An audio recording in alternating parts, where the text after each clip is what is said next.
I'm going to come in and make a couple of 2x4s for the crossbeam. So here we go. This is kind of what I was talking about earlier, which is that when you create a, let's create a chamfer box, because that's almost always a better way to go, even though a 2x4 is fairly, fairly square edged. It's certainly not perfect.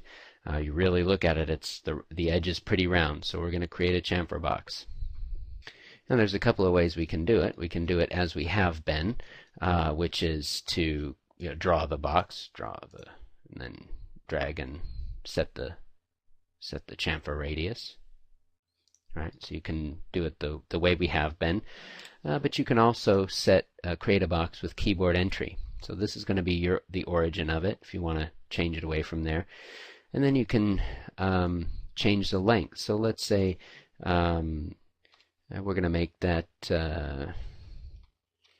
length we'll set to 2 inches. The width we'll set to 4 inches.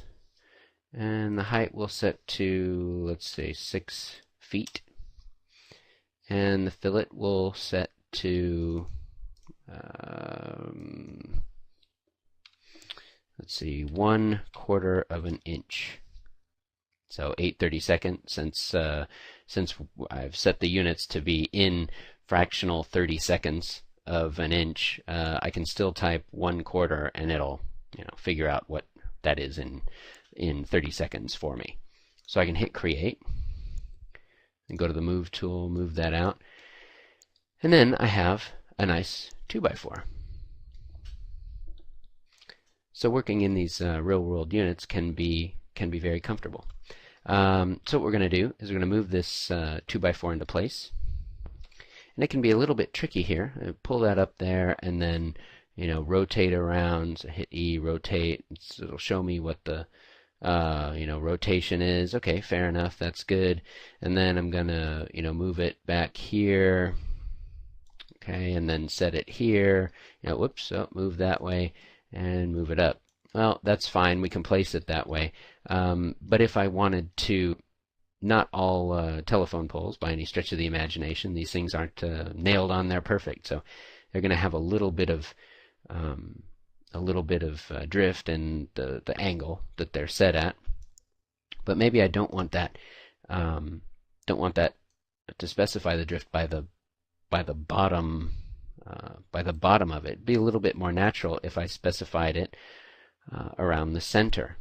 And that's where you can use a thing called the pivot. You'll notice that every object in 3D Studio rotates around a certain point, and depends on what that object is and how it's created. There's all these different creation options. Every single one has a creation option. Sometimes some things you can have the pivot be in the middle. Some things you can have it be at the bottom here. For the most part, they're at the bottoms of things when you create them.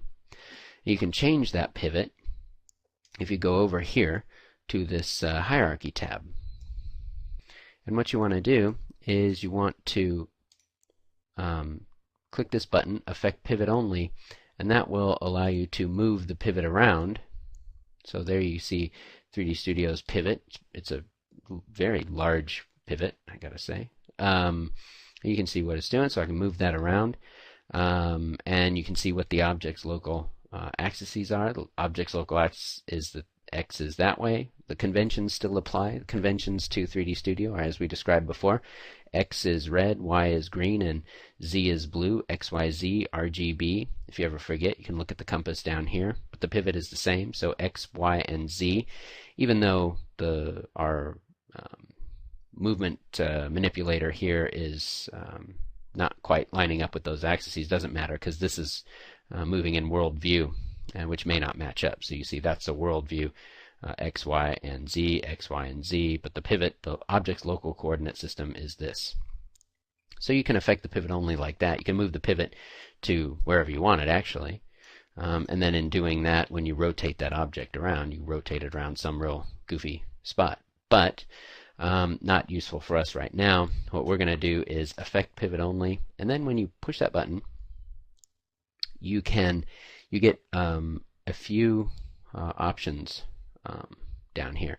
One we're going to talk about right now primarily is center to object, and that'll automatically find the object center and pop the pivot on there. So I'll turn off Effect Pivot Only. Now we can rotate this object around a little bit more natural spot for this operation.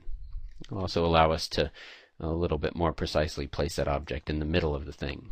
And we also want the object to show, to be, nailed on the back here, so we can position it that way.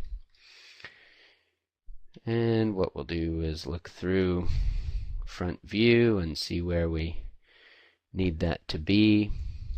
Let's see, I'm going to make one with, I think the one I was looking at is got 4 crossbars on it. And you should always look at references in order to get, for everything that you're doing, reference is incredibly helpful. You should always take a look at it. Any artist worth his weight actually does look at references. They most certainly don't just make things up out of their head. The best artists do, always.